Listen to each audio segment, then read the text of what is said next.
welcome to my channel on the best of fantasy. I started the Summit War saga, so let's talk One Piece, specifically the Shabandi and the Amazon Lily arcs. And I do apologize if any of my pronunciations are wildly incorrect. I am a manga reader only. I'm not watching the anime for the most part. I will watch a few episodes here and there, but I'm not really entirely sure how to pronounce certain things. I was told to say Shabandi, so that's what I'm going to do. But it is a really promising start to the Summit War saga, which I have been hearing a lot of praise for, so I'm really excited to be here finally. There's the age of pirates, the historical age of pirates in the context of European history, was also the age of exploration, and was also the age of slavery. It's a topic that is definitely coming up here in One Piece during this arc and these arcs and this saga. It is a fact that the New World, as it was called by the Europeans, was not new to the people who already lived there, and the abomination of slavery was something that it wasn't new during that era of by any means, but it was certainly something that was brought to a degree that had never been seen before, and it's frankly. It reached such just awful heights of evil during this era. So it's kind of cool to see the One Piece take, I suppose, on that here in these arcs and to see where it's going. I'm sure that there will be a One Piece spin on the New World. I keep hearing this phrase, the New World, in the context of One Piece, but it is, I think, something always you want to keep in mind where Oda is, where these influences are coming from. And of course, the New World in the context of our own historical context here is something that is we want to keep that in mind. That this was not an era of just freedom and exploration and all of that. Although that's relevant too, but it was an era of brutal exploitation, and Oda does not shy away from that in this arc. So let's get into it. We begin with the usual One Piece mixture of whimsy and goofiness along with these very serious themes. So we start out with a party for Brook, the newest member, and this is juxtaposed very early on with Kuma, one of the seven warlords, being dressed down, getting scolded for not exterminating the Straw Hats in the previous arc. And that was a fascinating, I think, moment in that previous arc, and we get to see more of Kuma in this one. So I have a lot of questions about this character, and I'll be talking about him a little bit more later. But we get a glimpse of Garp as well, a couple glimpses of Garp, Luffy's grandfather, and he's playing a little bit of an interesting role there. He's present while Admiral Sengoku, I'm probably mispronouncing that, but he's the one who's dressing down Kuma. But anyway, yeah, the Straw Hats have arrived at the Red Line, and it's vast, it's big, it's the sign of this dangerous world, and beyond is this new world. It's a call to adventure, but it's also very perilous, it seems.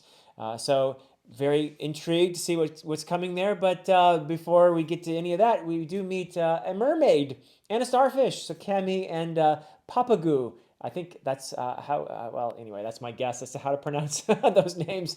There's some really lighthearted stuff. I finally get the poop jokes. Some people have been referencing in the comments, and I was what are these poop jokes? And of course, if it's One Piece, you have to wonder, okay, how do mermaids poop? And cyborgs and skeletons and so on. So it was a fun time for me to meet Cammy and Papagoo, and I love that beautiful One Piece humor always. I'm always here for that, and it does really help to digest some of these more serious themes. I suppose poop jokes must be a One Piece rite of passage of some kind or other, right? But we also see that Hachi, an old foe, has been kidnapped by the Flying Fish Riders. And this is one of these great things about One Piece, that you're always seeing a former foe becoming a friend. And indeed, we see that actually a couple times here in the Shabandi arc. We have Hachi, the Octo Fishman, who was part of the enemy in the previous arc, and now he is a friend of a sort. I mean, he is, of course, we saw in the little I always forget what they call those things, but in the beginning of the various chapters, you have those little stories that are being told right alongside the main story. And we saw Hachi meeting Cammy and all this stuff happening much earlier during one of the earlier sagas. So we knew a little bit of what he was up to. But we've seen a different side of him now, a side that is protective and is friend.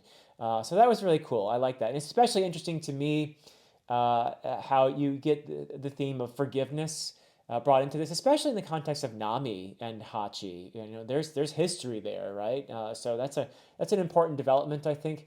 But Hachi, as it turns out to be a pretty endearing character.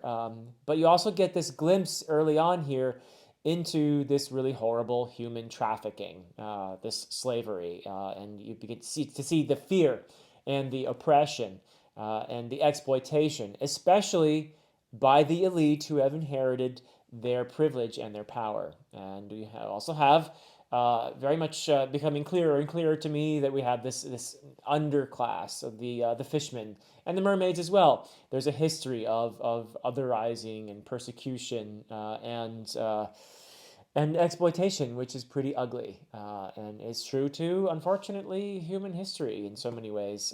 So One Piece does not shy away from that sort of thing. And it's not like it's gone away either. Yeah, we talk about this as if it's like some historical thing, but look, human trafficking is still very much an abhorrent thing that exists in the world today.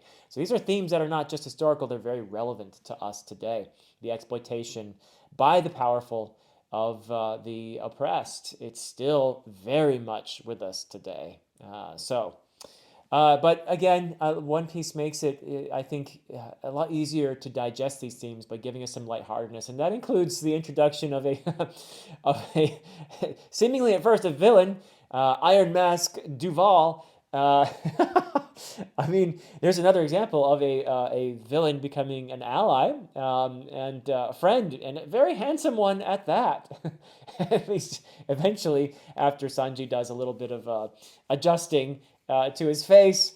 But I did not expect this whole gag with Sanji's wanted poster to turn into what it does. It was just a lot of fun that there was a lookalike somewhere out there for this botched drawing of Sanji.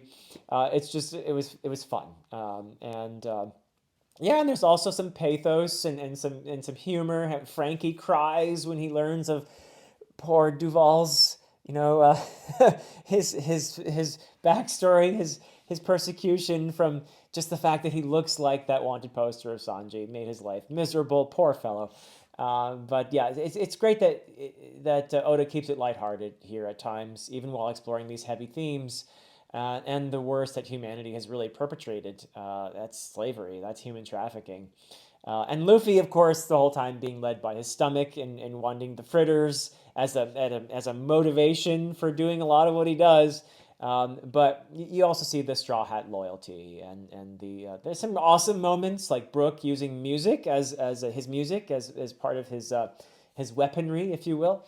I thought that was kind of cool, and also seeing more of the Thousand Sunnies arsenal, at work. So that was cool. But I think most interesting here for me is not the introduction because we have seen it before, but the concept of Haki, Haki. I hope I'm saying that right. Sorry if I'm not, but Haki is what I'm going to say.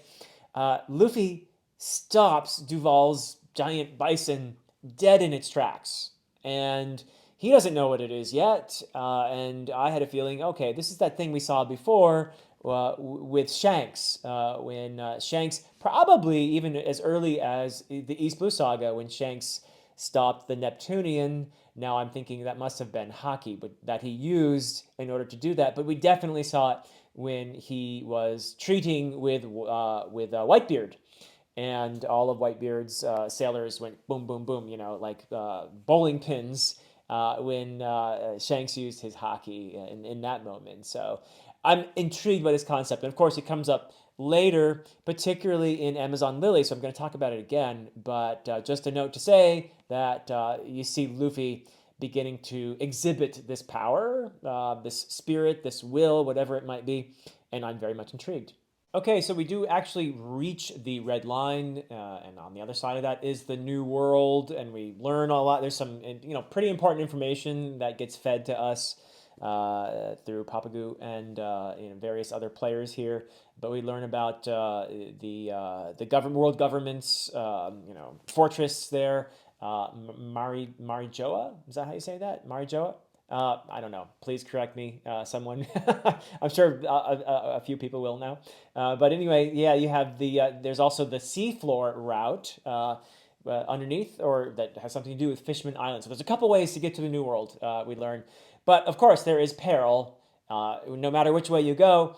And we learn that the Straw Hats need to get this bubble coating at Shabandi with it's mangroves. It's Yarukiman. I'm probably butchering that awfully, but anyway, it has these big old mangroves with stripes on them, and this is really importantly though where you begin to see the dangers of these world nobles, these privileged people.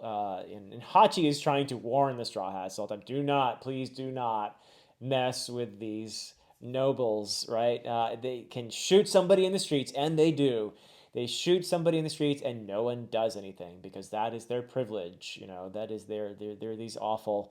Yeah, it's a metaphor in a way, but it's just actually not very far from reality. The reality of our world is that money talks, and if you're powerful, there is a different justice system for you, and that tends to be the case in the world. We've seen it again and again and again, unfortunately.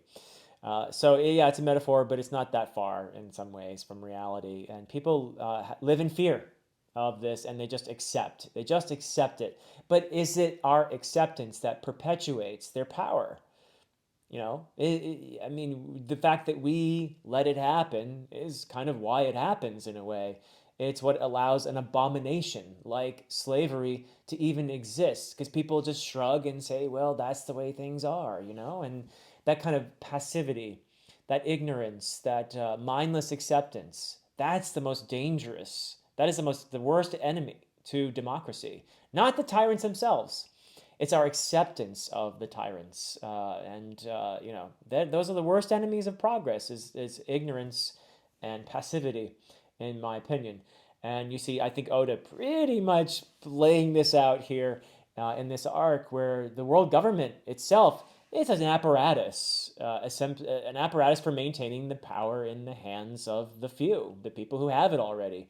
It's keeping the status quo, and it really takes a visionary to say no to all of this, to question why should it be this way, to see the system for what it is, and to even defy it. It either takes a visionary or an idiot like Luffy who just kind of cuts to the heart of the matter and sees things for what they are. And that is what I love about Luffy. But you do see the horrors. Oda's take on the horrors of slavery is really it's diabolical. These explosive collars. I even feel bad for the pirates who are being victimized here as slaves. They may not be the best people, but you hate to see. Pirates are especially bad at being slaves because they value their freedom, right? And it goes against their very being to be enslaved like that, to be tied down. So yeah, but these celestial dragons, ironically called saints. I mean, look, you even see religion being used to enshrine the status quo, and that is something that Oda has explored before, very much in the previous arcs. The use of religion to enshrine the status quo and the powers of those who are already privileged and spoiled and corrupt. So yes, and they are protected by the Navy and the world government, the power of the military. And a lot of that is there's some intriguing stuff here about what happened maybe 800 years ago with these 20 kings who created the world government, and that has to do with this gap in history that Robin is trying to figure out. So there's some pretty cool, lore being just giving little hints, little tiny snippets of this stuff filling this in. And this is definitely, though, what Robin is after with her research about the poneglyphs and all that. But they're there in the immediate present to get their ship coated. In the meantime, we learn of all these other aspiring pirates. These seemingly very powerful, a lot of them devil fruit users, and they are all named after some famous pirate or other historical ones. So lots of pirates and even a gangster. And you're just kind of enlarging the cast here, and the zaniness of all the devil fruits. At the same time, they're all rivals to each other, but they're also kindred spirits. They are all dreamers of one kind or another for the most part, and they're all outlaws. They don't go by the rules. Some of them are more sinister than others. Many of them are exploitative, and some of them even serve the elite by doing their dirty work. But none of them, of course, are as innocent as the Straw Hats, and none of them are as lovable as the Straw Hats.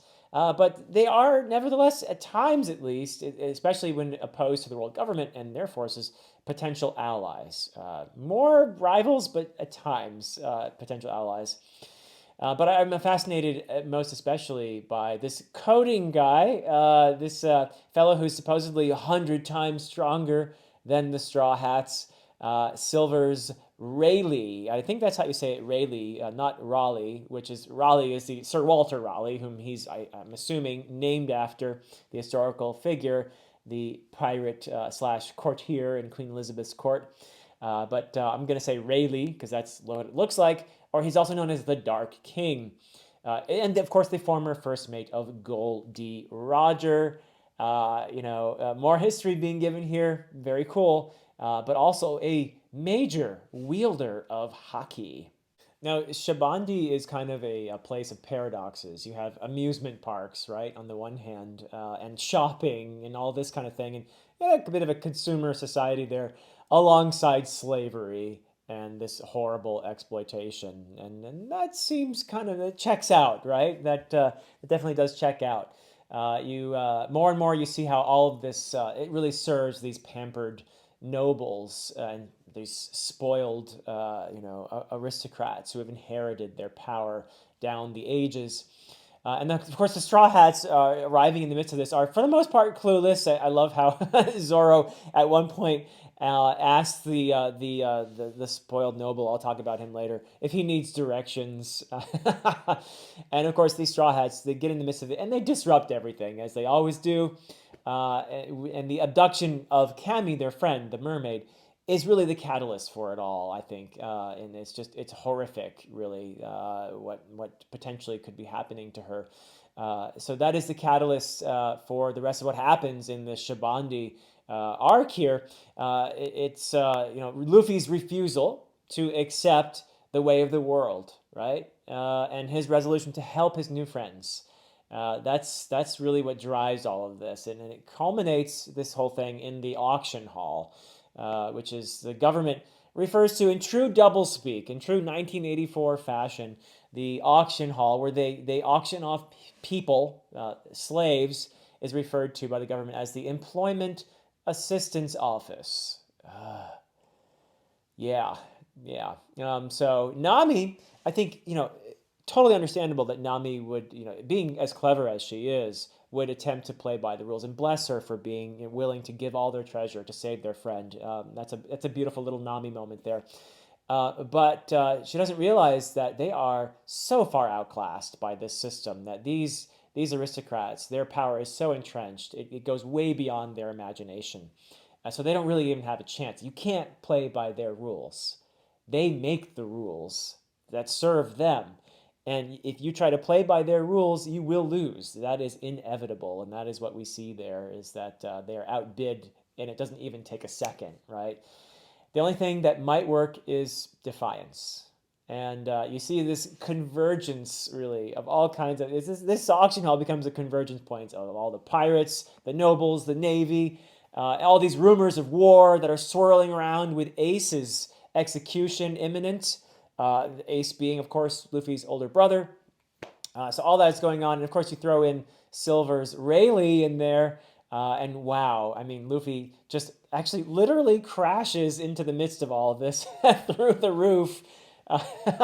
in true Luffy fashion, but also just insisting with his clear vision that you can't sell people, you cannot sell individuals, even uh, as this horrific prejudice is being made evident. This prejudice against mermaids and fishmen and all of that, where you literally have this repugnant celestial dragon Charlos.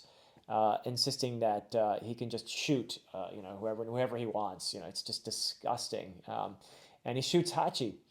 So this Lucci gives us another moment of defiance when he gives this Charlos fellow what he deserves. It's similar to the moment when he orders Usopp, or was that Soga King? I can't remember. I'm sorry, I get them confused all the time. When he orders whoever it was to shoot down the world government's flag in an earlier arc. So this was a great Luffy moment. Absolutely, I was cheering when Luffy smacks down Charlos. Ugh, yes. So anyway, all hell breaks loose, and the authorities descend there, and they've got to protect their world nobles. And the Straw Hats attempt to defy the odds as other pirates, who are also inimical to authority, join them with this temporary alliance. So those people who are all about freedom and a bit of chaos join together for the moment. And you see all these crazy devil fruits. But they are really outclassed. They are very much outclassed this time, and they really need some help. Even Silver's Rayleigh isn't really enough on his own to save them from all the powers that are descending at this moment. And you do see a legend in Rayleigh meeting a future legend in Luffy. I kind of love that moment as well.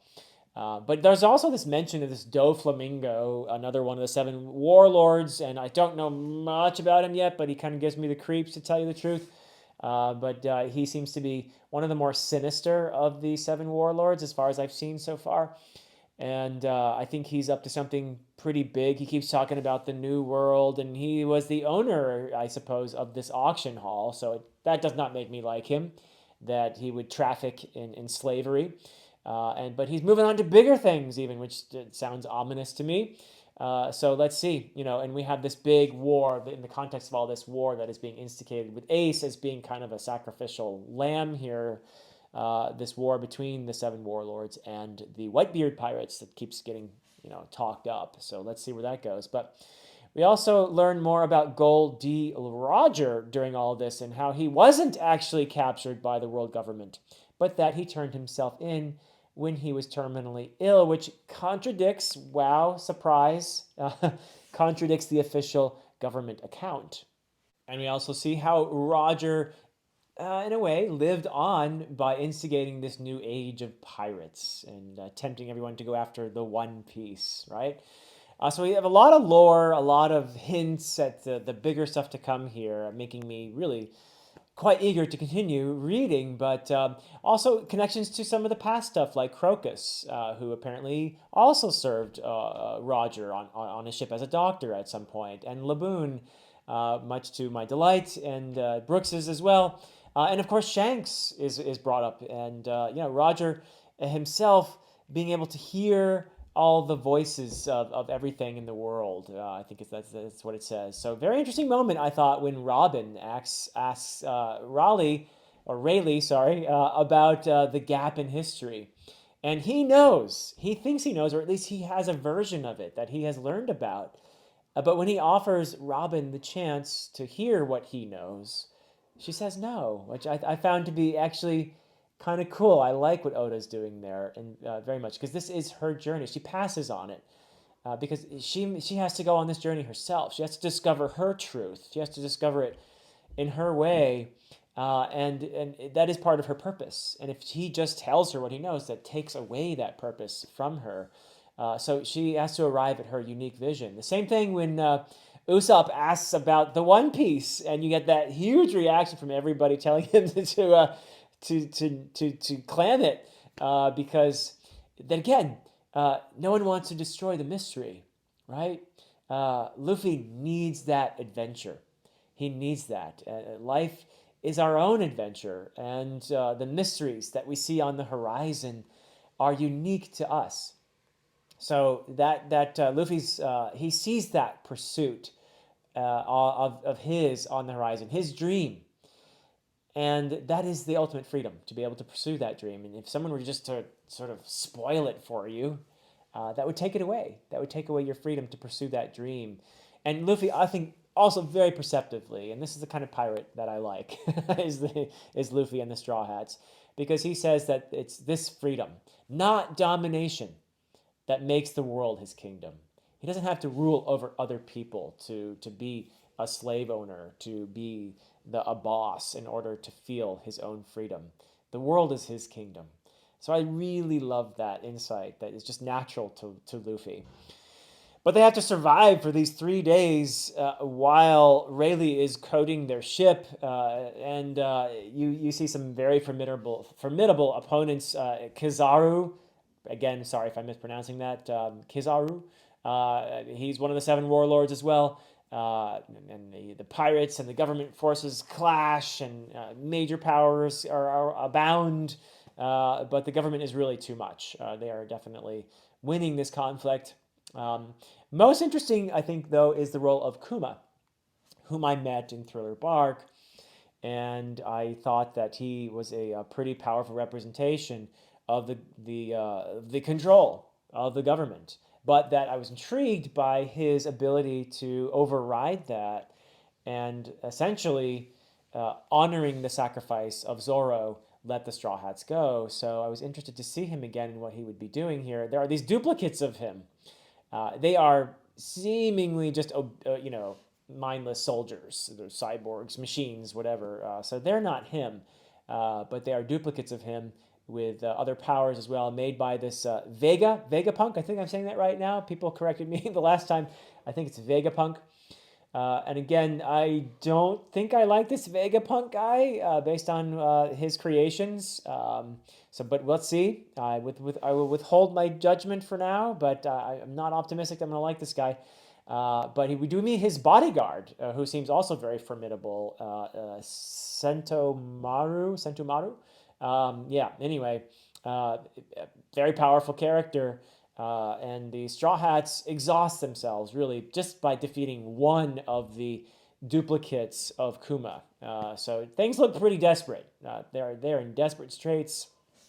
They are forced to flee, and really they would have been entirely lost without Rayleigh helping them. And but even he's basically just enough to keep Admiral Kizaru at bay.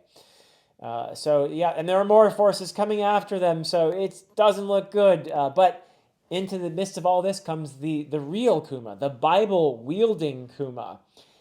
And as somebody pointed out in a comment, or asked the question, why the Bible? Why is he holding a Bible? And I think that is a fascinating symbol, absolutely. It's interesting because the Bible is obviously a very important book in the history of the world. And if you look at the Bible, there are portions of it that are all about the law, right? The letter of the law. These are the commandments. These are, if you disobey, you get zapped, right? But there's also a lot in the Bible about mercy. And that's interesting too, because Kuma initially says in Thriller Bark, no mercy, but he shows mercy. And he does the same thing here by removing the Straw Hats one by one. So is that sliver of humanity that is within him still overriding the machine that has been constructed to be obedient to the world government? Is that what's happening here? Is it his humanity that is allowing this to happen? He did mention Luffy's father, Dragon, and it seems that he knows him, and there might be some bond. They may have been friends at one point. I don't know. There's a lot of history here for me to learn about this character. But he's a fascinating character, and I do think that his role here in this arc will turn out to be crucial, because he sends all the Straw Hats on these various trips, which will, I'm sure, eventually bear fruit. There will be purpose behind each of they've ended up in a lot of them in dangerous places. But let's stick with him for now. Kuma defies the letter of the law, endangering his position. He states it himself. He's endangering his position. I assume he means as one of the seven warlords. by not cooperating with the government. So I'm fascinated by this, and hopefully, but I'm not optimistic for this character as well because of something that he says to Luffy. Speaking of Luffy, he doesn't know in this moment that Kuma is perhaps saving them, and you see his inability to save his crew, and it's just heartrending. It's actually it was a pretty awful moment, a pretty desperate, dire moment for the Straw Hats there, and he thinks they're being wiped out one by one, and it's just devastating. But in the midst of that, I think as the reader at least has at least a hope, and we do see it very soon that yes, Kuma is actually sending them away from this peril. But his declaration that he and Luffy, the son of maybe his friend Dragon, will never see each other again really got me thinking, will the rest of Kuma's humanity be erased as a result of him helping the Straw Hats? Is that what he means by this? Is he referring to the death of his own inner self, his humanity? Will that be his last act of mercy, in other words? So we'll see. I don't know. And the next time, I'm going to be fascinated to see, will he be all machine and no more sliver of humanity? Will he be this obedient automaton or void of free will? Because remember how important free will is here, how important freedom is in One Piece.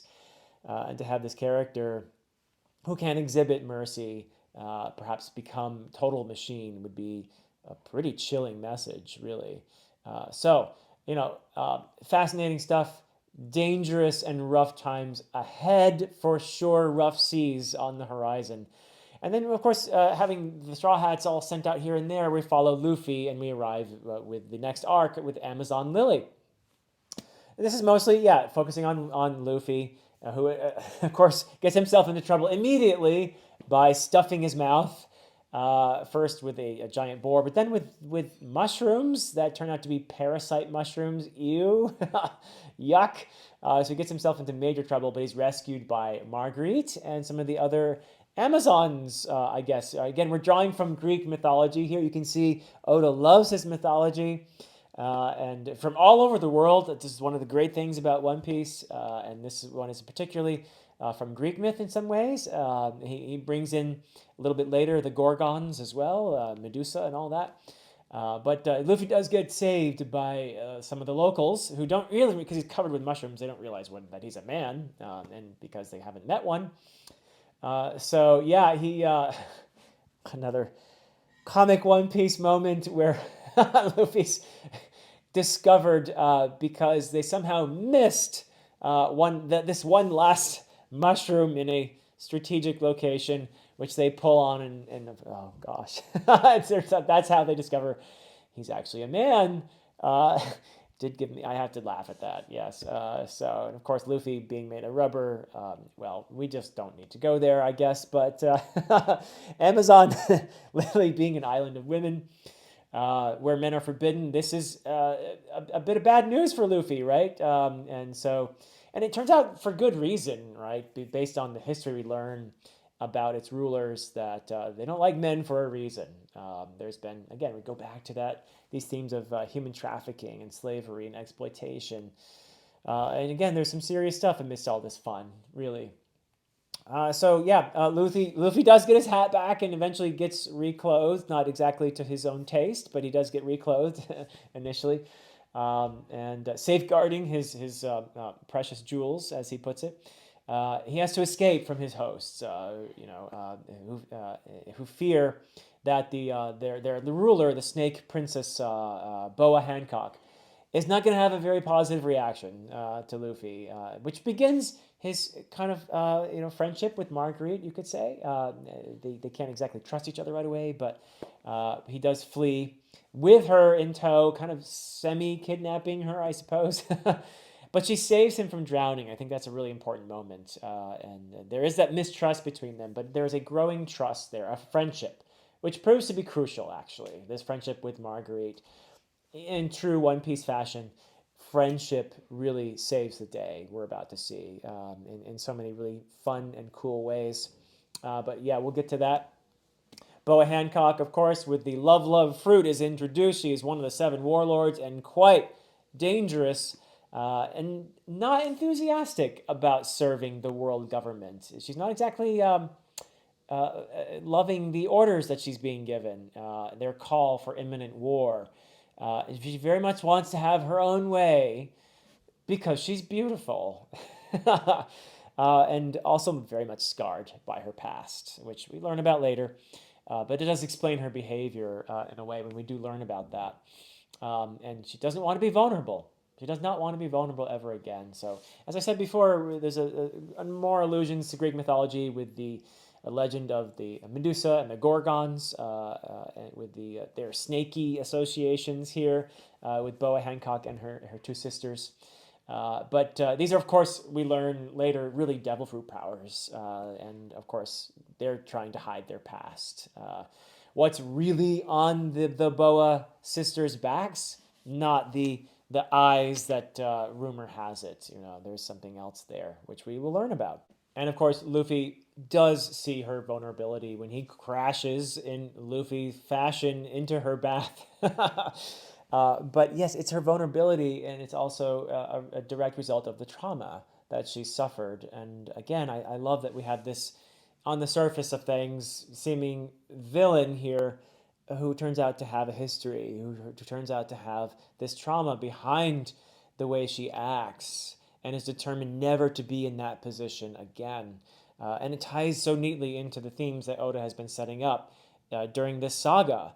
The themes of slavery and exploitation and all of that, really. It's just really skillfully done. And it's, on the surface, a violation in so many ways because Luffy is a male, but he also sees her. He has this gift, this ability to see people for what they are. And he also, in a sense, proves invulnerable to her power. The love fruit has no effect on him. Why? Why is Luffy just, he has different dreams from most people. He's not interested in romance. I think it has something to do with just the way he is, his personality, his directness, the way he calls it like he sees it, the fact that Oda never has him thinking, he just has him doing all the time. That's just who Luffy is. So it makes sense in a way that he would be invulnerable to her power. But I love how Marguerite and her friends attempt to defend him and then pay a price because of Boa Hancock's insistence on being invulnerable. She can't have any sign of weakness whatsoever. But Luffy, of course, he makes short work of the Bakura, the panther, the one punch, right? No problem. And he even questions the status quo and he says, why do you obey these authority figures who abuse you? Right? This is the bigger question. It's not just about Boa Hancock. It's about these nobles who rule this world. Why do we obey these people who abuse us and exploit us? Why do we just let the system be what it is? He sees right to the heart of it. And I love that about Luffy. So he questions that because she's done this awful thing to these people who did nothing wrong except try to tell the truth, turns them into stone. So most of all, also during the fight with the two sisters, Luffy exhibits his haki again. Very cool. And he does this when his friends' lives are endangered. When they're about they're dangling the statue of one of them, and of Marguerite, I believe, and they're going to destroy her. And that brings out Luffy's will. It brings out his spirit in a way that something awakens, something big. And the haki, as it said, of the Supreme King. This is what Boa Hancock herself observes. And I love that, and I think it's interesting. Of course, given Luffy's dream to be the king of the pirates, who is this supreme king here? So more lore and history being hinted at, I believe, but probably very fitting. So Luffy is somehow stumbling into yet another role here. And he defeats the Boa sisters, essentially. But he also shows his humanity in the process by covering up one of them to prevent her discovery. He knows that this would be tragic to her, for people to see what's on her back. And so, out of mercy, out of compassion, he covers it. Another beautiful moment. And wins the heart of Boa Hancock, essentially, in that moment. And then, again, when given the choice, again, this tyrant of a sort, Boa Hancock, gives him a choice. Hey, okay, I'll give you your ship if you want, or you can't have both, or I'll free your friends. Which is it going to be? And Luffy does not hesitate. He gives the sacrifice for his friends. It just comes so naturally to him, and he stuns her with his answer when he just says, "Yeah, yay, free my friends." Happily says it. I love that about Luffy. That's a great Luffy moment right there. Yeah, a moment of just natural, heartfelt compassion. And, in learning of the sign of slavery on Boa Hancock's back and learning of her suffering, he exhibits more of this just Luffy style compassion. And she compares him to this individual, this fisherman who challenged the heavens, who defied the powers that be in order to free others from that tyranny. This leader of the fishermen pirates, or the Pirates of the Sun, Fisher Tiger. That's a very almost legendary sounding name, Fisher Tiger. Almost there's this figure in Arthurian myth called the Fisher King, right? That makes me think of. I have no idea who this is yet, except that he led this rebellion of a sort that freed Boa Hancock and her sisters, among many others, from slavery. And her desire to not suffer being under anyone else's control ever again, stems from that period of her life. Again, this theme of control versus freedom is just so much a part. And of course, control comes in so many ways in a person's life. But also the question of freedom at what price, right? Do you have to give away your humanity, like Boa Hancock seemingly has done, in order to have this death grip on your freedom and make others pay a price for your freedom, right? That kind of tyranny, is that real freedom when you oppress others in order to preserve your own freedom? So yeah, some really cool questions being asked here. The price of freedom as well. Is it even possible to have freedom when you're acting out of fear, right? Fear of losing your freedom. If you're afraid of losing your freedom, you're already not free in a way. So, but she does fall in love with Luffy and will help him, and that is important for his continuing adventures. He does spread some of his goofiness and his love for life among the women of Amazon Lily, but he also finds out about Ace. He finds out that his brother is in dire straits and resolves to rescue him, making the very difficult decision to delay his return to his crew. Very tough choice for Luffy here. But he does make that tough choice in realizing that I've got to help my brother. In this moment, even though he might not want my help, I think it's time. So I love that he makes that resolution, and he gets some help from Boa Hancock in the process, who's very much in love with him. Poor thing, the one, the one individual who won't be falling for her is the one, of course, that she falls for. That's life, isn't it? People are really funny, aren't we? What we can have easily is of no interest to us, but what is very difficult to get proves more and more enticing. And that's the case for poor Boa Hancock, who does, though, to her credit, smuggle him onto the government ship, and they're on their way to Impel Down. And at the end of this, we get all kinds of big events. The warlords are gathering, though one apparently is opposed to the war, so intriguing. Whitebeard is on the move on the Moby Dick, and of course, there's a Melville allusion in One Piece as well. Love it. In Moby Dick, I'm be curious to see if he does anything with the symbolism in Moby Dick. Moby Dick being this whale that was pursued by Ahab, the protagonist of the novel. In it was in a way Ahab's dream, his obsession was to catch this whale. So I'll be curious to see if anything comes of that.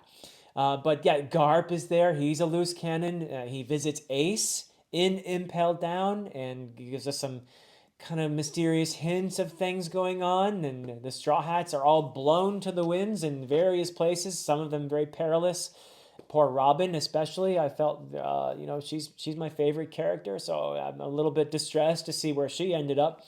But I think they're all going to be tested. They're all going to have to learn. So it's interesting that Kuma put them in these various places. I don't know how deliberate that was. but these seem to be places where they're going to be tested. And you have all the warlords and these great forces and admirals and Whitebeard on the other side of all this. And Garp making reference to the King of the Sea as well. So there's just a bunch of questions for me at the end of this, and some excitement for continuing in this incredible saga. I'm really looking forward to seeing what happens here. I know that it's going to be awesome. But thank you for listening to. This is a bit of a rambly one, frankly, but I had a lot of questions here and a lot of admiration once again for the way Oda is weaving these themes into this goofy, crazy, amazing epic here. So yeah, that's it for me for now, and until next time.